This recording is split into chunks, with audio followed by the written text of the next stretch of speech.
So I made dough yesterday, and I already have the thing rolled out. So I'm just showing you how to make the dough right now. So 2 1/3 cups. We go 1. We go 2. And you don't weigh it? No, Not necessary. not necessary. 2 1/3. Perfect. Okay.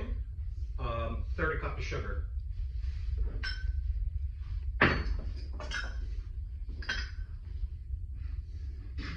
What else we got?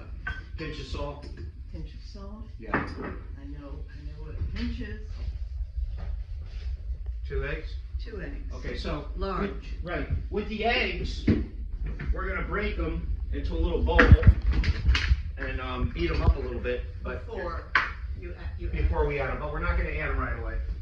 We're gonna wait until I have the butter mixed in. Now the butter is the fun part. What you do with the butter is you pull it right out of your cooler. And you're gonna like this part. Just take the butter. And squeeze little pieces into it? No. No. Dip it in flour. And then Beat it. feed it. Feed it flat.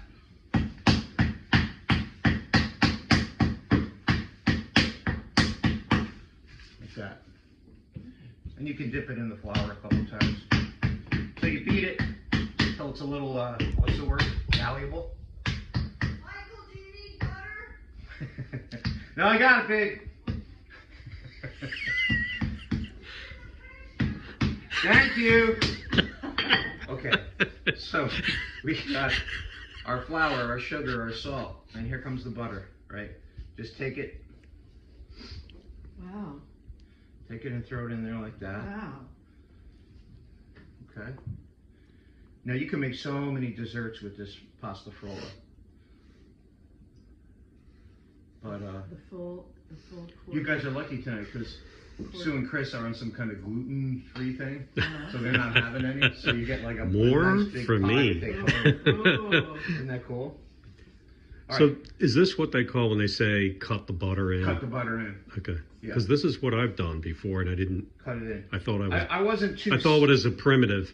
No, I wasn't too serious about actually getting it fully cut in. Right. Because what we're going to do is work Well- it with our hands. Well, I got this thing with the knives before. What we just did is fine. You'll see. Okay. All right. Okay, so we take our eggs. There's 2 of them. We dump it in. And we start mixing it with the fork. And this is going to start to gather it, right? And once we have those eggs to where your hands won't be disgusting if you start working with it, like right about there, just take it and start working the dough with your hands. And what we want to do is work it enough so we can put it over on the table. And we're just gonna see all that butter. Every time you do this, Ange, you're gonna pick up some more flour. Okay, at this point, because a lot of it, you can see it's almost one massive ball right now. It's been absorbed. We're gonna throw it out and we're gonna work it with both hands until we get all the flour in there, which won't be long. So in essence, this is basically pasta with butter instead of oil and sugar. Pretty much. Or you could, you know, if you were speaking English, you could say, oh, it's a fancy pie dough, Right. is all it is. So, Well, okay. Fancy? I mean, well, it you know, is a pie dough. it's a pie dough. Yeah. And the term they use is pasta frolla. But if you're going to make Italian cheesecake, you make a pasta frolla. Okay. You know, if you're going to... So this is what, when I was telling you I had to make, I was trying to recreate my grandmother's fiadone recipe, and there was Yes. a crust. This essentially would be that crust. This is that crust. And you know, where was she from, Jim? Abruzzo. Okay. The rest of it, right? Okay, so there it is. Wow. Take it. Now, if you're going to make the apple tart, take about that much and wrap it separate, and wrap that separate. And you'll see why in a minute. Because Wow, that's the top. okay. This is the top, and this is So the, you took about a third. about a little less than a third. Okay. So I'm gonna wrap this in plastic, and you guys can take it home with you. Because you guys can make whatever you want to make with it.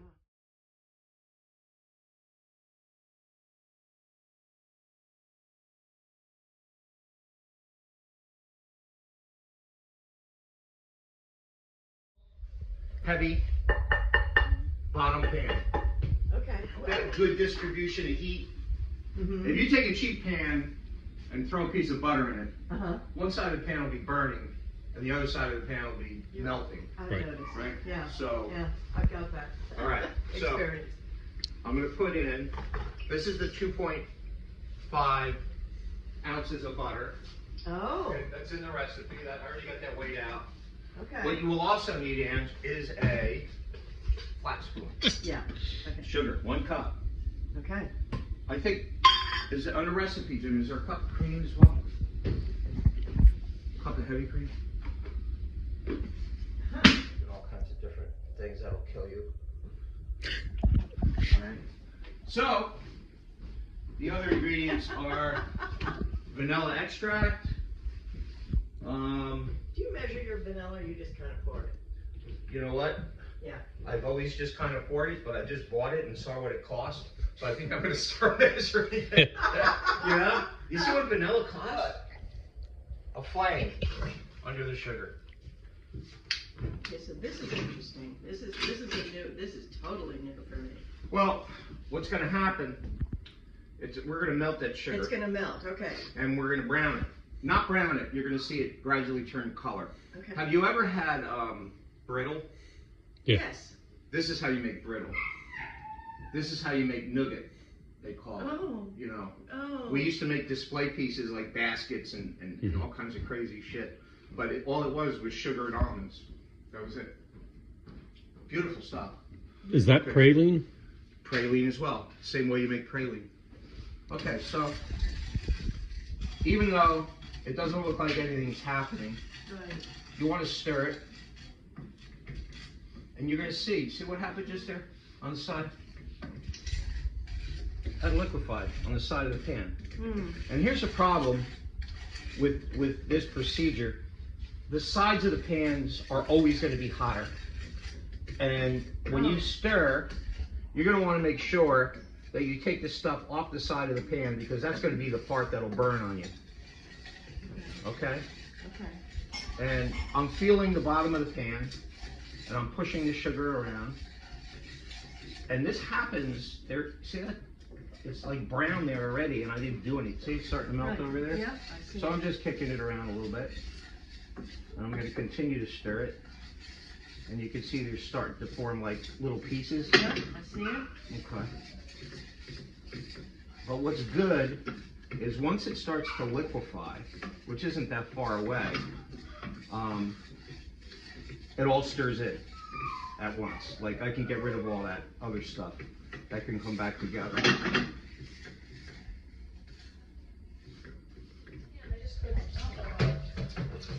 You see what I've done? I've not allowed it to stay on the side there and burn. Right.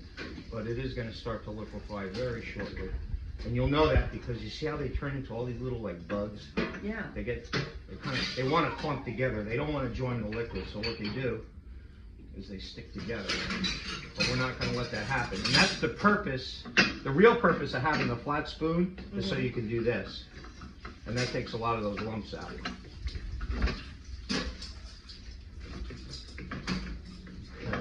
I'm going to turn this heat down a little. I didn't like the way it was getting away from me. You could go with as low a heat as you want. It's just going to take you longer. Low heat is preferable to high heat because high heat can get away from you and you can burn it actually. So. Oh my gosh, look what's happening. Yeah, it's turned into liquid. By constantly stirring and using the flat end of the spoon and pushing it into the liquid. And you see my velocity has picked up? Yeah. Because the velocity is creating more friction and getting those lumps out of there. Got it? Okay. See, I want to get that stuff off of there. I don't want that. Elvie likes it almost bitter. She likes it really dark. You're saying the black stuff. Like No, no. this here, she likes it a little darker Okay. than most people.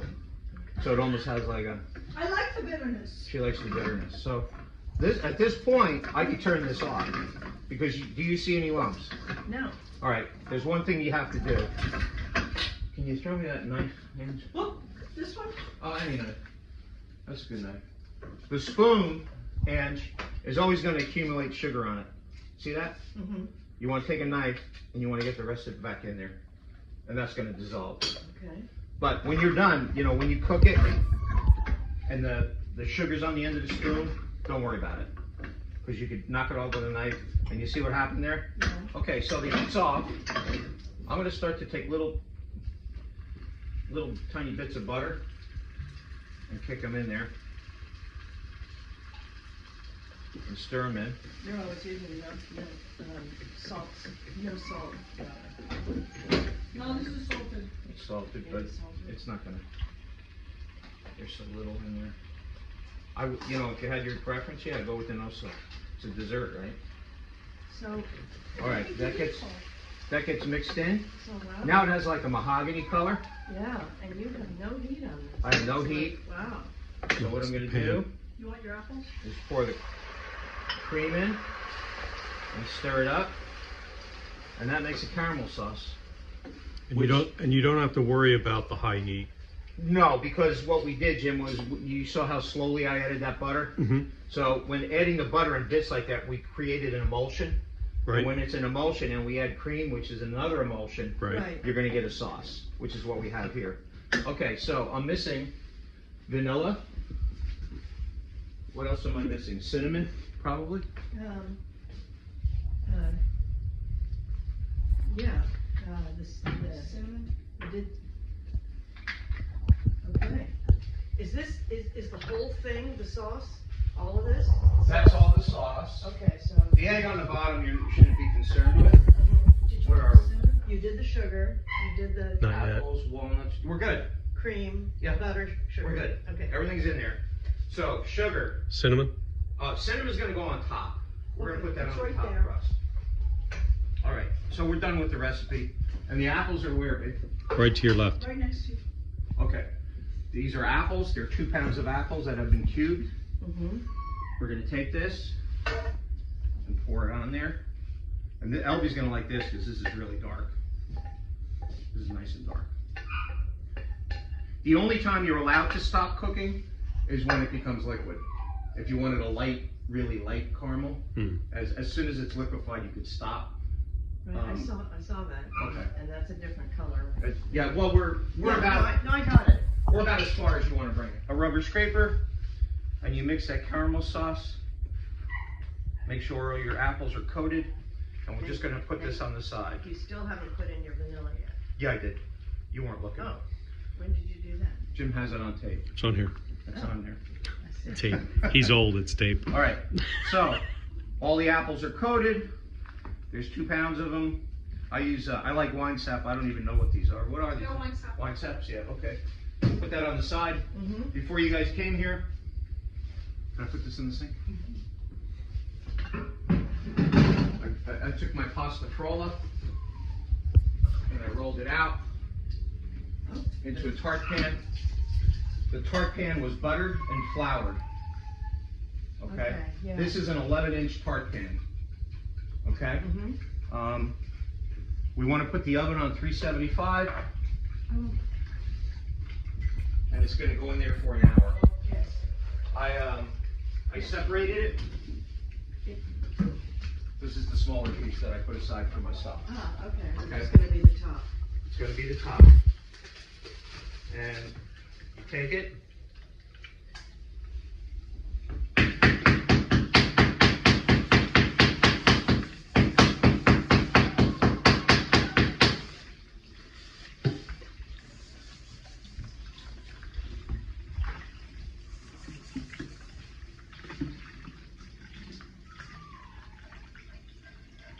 Can you freeze it, or do you just You generally? definitely can freeze it. You can freeze it. You can freeze it, yeah. It's not that. It's better to work with the pasta. Feel that, Ange. It's better to work with it when it's cold. Right. As a matter of fact, it's impossible to work with it when it's, like, you can, Room temperature. yeah, if you pulled it out and forgot it on the counter, just chuck it in the freezer before you start to work with it. So I'm only gonna roll this till I know I'm gonna have coverage on the top of the tart shell, which we're pretty close.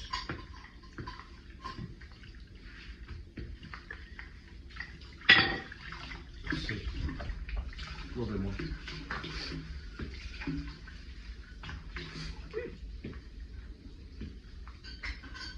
I trimmed it, Ange, but it's good to leave some hanging over the side. Don't ask me why I trimmed it. I brain fart. But ideally, you want the dough to cover the top of the tart pan. Okay. Because when we put the top one on, that's when we're gonna crimp it.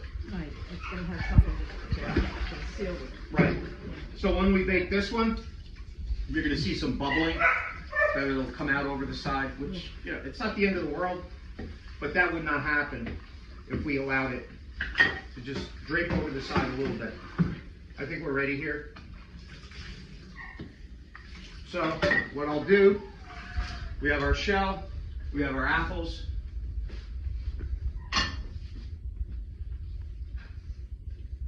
You move quickly like my husband does. Don't forget the walnuts. I forgot the walnuts and it was almost It was a big friggin' deal, It was almost man. the end of our relationship.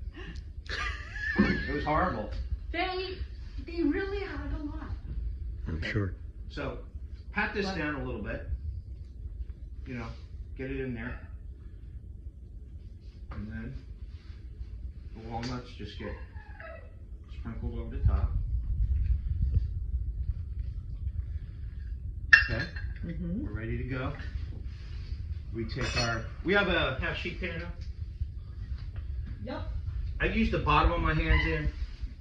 Okay, when you're working with doughs like this, I'm gonna have to take them out. use the top of your hands because your hands bend this way. If you do this, you're gonna break the dough. It's not a good thing. Okay, So you'll notice when I pick it up, I didn't break anything. right. And if you'll notice, if you ever watch the pizza guys, Mm-hmm. they never use the front of their hands. They always use the back of their hands. Because that's how you want to handle dough. So I got pretty close here. And what I want to do is go around the tart and just crimp it. No, Jesse, come. Jesse, come on. I'm going to take an egg and glaze the top and sprinkle the top with a little cinnamon sugar. I've also heard brushing it with cold water. Does that make sense? Mmm. No. For what purpose? No, actually, I don't know the answer to that. Okay. I Well, just heard it as a recommendation. I was about to make shit up, but if you don't know why it's there, neither do I. Cold water. Now I know in bread making, if you're going to use cold water, it's because you want a nice crispy loaf of bread. Would cold water make it crispier? I don't know. I don't know. Can I ask you where you heard it? Are you in like a 12-step program or something? It was the Joy of Cooking cookbook Really? when I made that apple pie. Well then, if it's in that book, it's got to be somewhat legitimate. There's got to be a reason. The Ethan, the grandson's book. Okay. Yeah, not hers, but then he took his grandmother's and his mother's recipes and made, oh, look at that. Now, are you gonna what? No. Really? No. So, steam doesn't need to escape. It's in a caramel sauce. I never found that. I know what you mean. I mean, when you have a fruit pie, Mm-hmm. you know. And that would be because Well, of the here it is. liquid in the fruit? Do you feel better? There you go. I feel better. It's cut. Okay. It's cut. And, you know, it's fun. Oh my gosh. Okay, so you just did what? Egg Eggs, yolk? that's it. Oh, the Yeah. whole thing. Yeah, and if you have an egg yolk, just use an egg yolk. But the only reason this egg is going on here is because we're going to sprinkle a little cinnamon sugar on it, and it's gonna make it adhere to the pie. Okay. Okay. You good? Mm-hmm. So it's not also about the color or whatever. It definitely improves the color. It gives a nicer appearance. But for me, it was all about making that cinnamon sugar sit there and bake. Hey, can you have me the cinnamon? right there. Oh, thank you. I don't have a recipe for this. Right, it's sort of like the vanilla, right? Yeah, just, and you know what? I like the cinnamon on the top because when it's baking in the oven, it perfumes the whole kitchen. Mm. If the cinnamon was inside the pie and you had a lid on it, Mm-hmm. not the same. All right, and we got us 1 hour at 375. And I love it. We put a thing underneath it. Yeah, no jippies. okay. Okay, so we're pulling the apple pie out of the oven, and it's nice and brown. I like it. Good thing you had that pan there. Yeah, I like it. We're gonna let it cool off, and then we're gonna take it out of the torch oven, and it should be good. But it looks nice. It does. And you know what? I said I failed to let this lap over the side, Yeah. so you can see what happened.